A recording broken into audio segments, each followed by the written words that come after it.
South ఇండియాలోనే అతి తక్కువ ధరలకి రత్నాలనందించే ఏకైక సంస్థ 6JVR. బట్ మీరు పుట్టి పెరిగిందంతా చెన్నయ్య?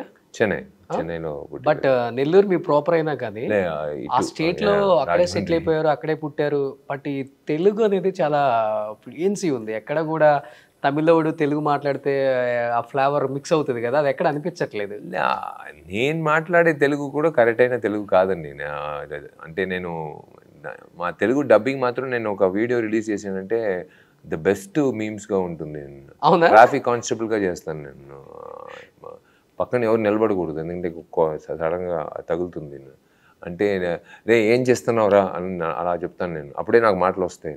అంటే ఇంట్లో మాట్లాడే తెలుగు వేరే, మనం డైలాగులు మాట్లాడే తెలుగు వేరే సినిమాలు. సో నేను ఒక ట్రాఫిక్ కానిస్టేబుల్గా ఆ నోట్ నుంచి రావాలంటే నేను కొన్ని విషయాలు చేస్తాను. బట్ బేసికల్గా తమిళ హీరోస్ చాలామంది తెలుగులో ఒక మూవీ ప్రమోషన్స్కి వస్తుంటే తెలుగులో ఏం మాట్లాడాలో ఫస్ట్ అడిగేది విషయాలని గూగుల్ చేయి లేదా వాట్సాప్లో పంపించమని చెప్తారు. అది తెలుగు మేము ఇంట్లో మాట్లాడుతున్నాం కాబట్టి అది ఒక అడ్వాంటేజ్.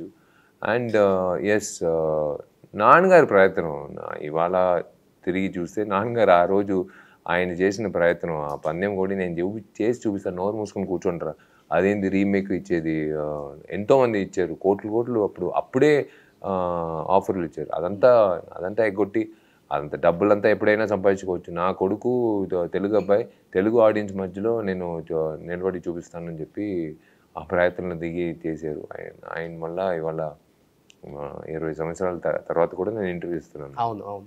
బట్ ఆంధ్రాలో ఫుల్గా ఇప్పుడు ఎలక్షన్స్ వేడి నడుస్తుంది. అలాంటి టైంలో April 26న రత్నం రిలీజ్ అవుతుంది. మీకు అండ్ గవర్నమెంట్కి చాలా దగ్గర సంబంధం. దగ్గర కాదండి, ఏదన్నా కానీ ఓపెన్గా మాట్లాడతారు కదా, ఏ స్టేట్మెంట్ ఇవ్వాలన్నా కానీ. యాక్చువల్గా ఒక యాక్టర్కి బయట ఒకటి లోపల ఒకటి మాట్లాడాలి అని చెప్తుంటారు, కానీ మీ విషయంలో మటుకు నేను ఎప్పుడు చూడలేదు. ఏది అనిపిస్తే అది చెప్పేయటమే మంచిదే కదండి. మళ్ళీ మనం అర్థం ముందు నిలబడేటప్పుడు బాగా నటించేవరా ఆ కెమెరా ముందు. అంటే నీకు 9 to 6 మేకప్ వేసుకున్నప్పుడు నటిస్తున్నావు, లైఫ్లోనూ నటిస్తున్నావు అని చూస్తే ఎంత దరిద్రంగా ఉంటుంది. మనకి అనిపించే విషయం వచ్చి మనం చెప్పాలి. వీ హ్యావ్ టు అనిపించేది చెప్పాలండి. ఎప్పుడు ప్రాబ్లం వల్ల రియల్ లైఫ్లో ప్రాబ్లం లేకుండా ఏది ఉందండి. నిజం చెప్పేటప్పుడు డెఫినెట్గా ప్రాబ్లం ఉంటాయి. లాస్ట్ టైం ఎలక్షన్కు 1 సంవత్సరం ముందే అడిగారు ఒక ఛానల్ ఎవరు సీఎం అవుతారని. నేను జగన్ గారే సీఎం అవుతారని చెప్పాను. ఆ కెమెరామెనే ఆలోచించి ఇలా చూసాడు, ఏందయ్యా నువ్వు అడిగారు అయినా నేను చెప్పాను దాంట్లో ఏముందండి. ఎందుకు సార్ చెప్తున్నారంటే, అంటే 3500 కిలోమీటర్లు ఆయన నడుచుకుని వెళ్ళి అందరినీ కలిసి వెళ్ళేది మామూలు విషయం. ఒక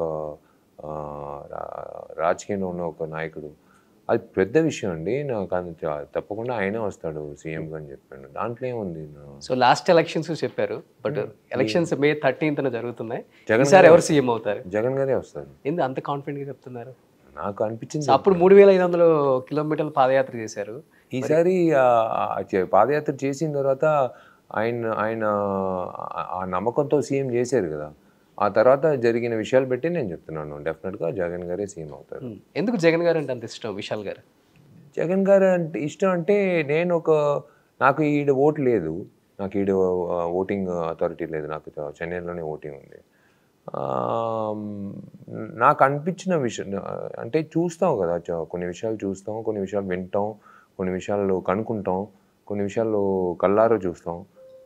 ఇదంతా చూసిన తర్వాత అనిపించిన విషయమే. There is nothing. అంటే నేను I'm not against Chandrababu Naidu గారు, or I'm not against anyone who's contesting. నాకు హక్కు ఉంది నేను చెప్పడానికి, నా ఇష్టం నేను చెప్తున్నాను. మీరు ఓటేయాలి దానివల్ల నేను చెప్తున్నాను, అలా నేను చెప్పట్లేదు. నేను అడిగింది నేను చెప్తున్నాను. కలిసారు ఎప్పుడన్నా? లేదు, ఇప్పుడు కలవలేదు.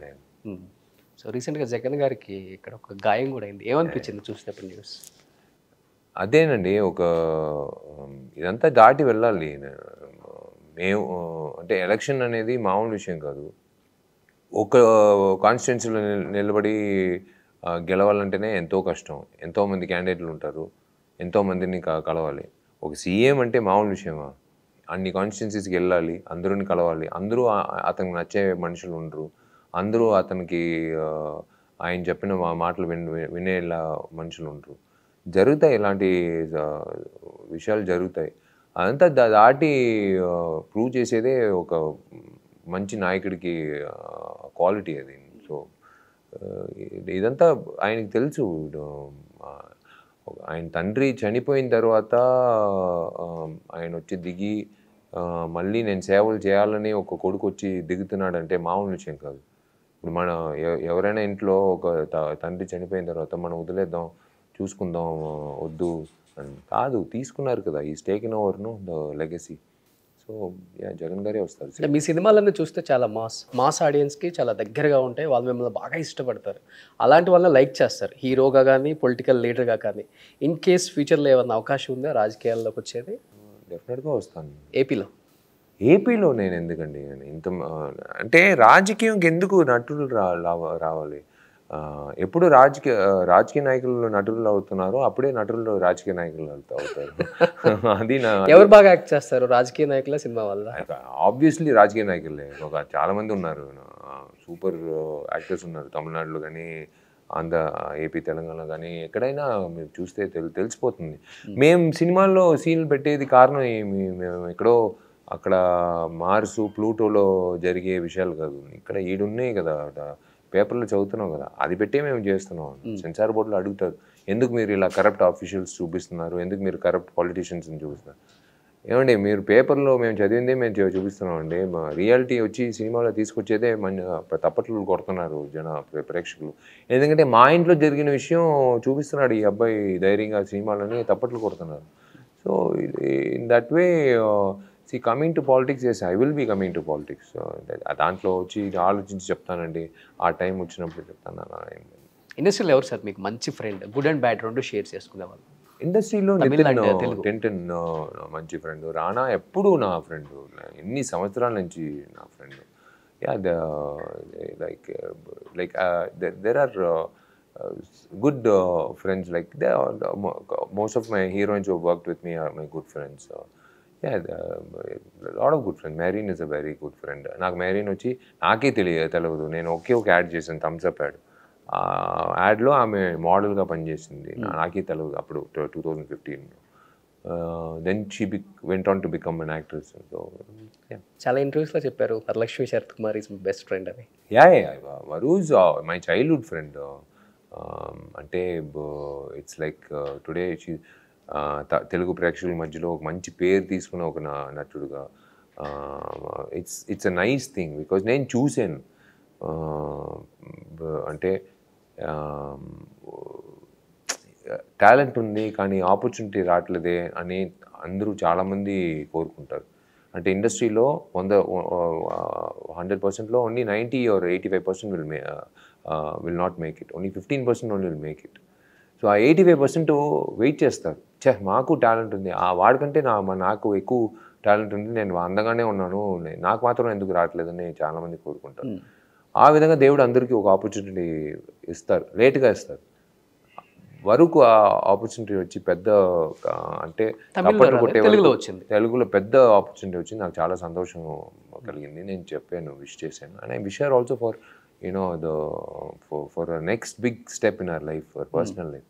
I always wish her with touch lo unnara ippudike? Not regular touch, I message her once in a while. It's like family. Vaalla amma vachi like my second mother. Nannu vachi oka kodukuga choostaru ame ippudu. Like one of the boldest women I've seen in my life. So చాలా మంది expect చేశారు industry నుంచి మీ ఇద్దరు పెళ్లి చేసుకుంటారు, మంచి couple అవుతారు అని. మీరు ఎప్పుడైనా అనుకున్నారా దాని గురించి, ఇట్లా అవుతుందని? It's not like that. Friendship is different. Taking it forward to marriage is a totally different equation. So మీరు మూవీస్ అన్ని కూడా బాగా వాచ్ చేస్తారా? గుడ్ అండ్ బ్యాడ్ రెండు చెప్తారు? డెఫినెట్గా నా సినిమాలు కానీ ఆమె సినిమాలు కానీ అండ్ ఎవ్రీథింగ్ దట్ వే.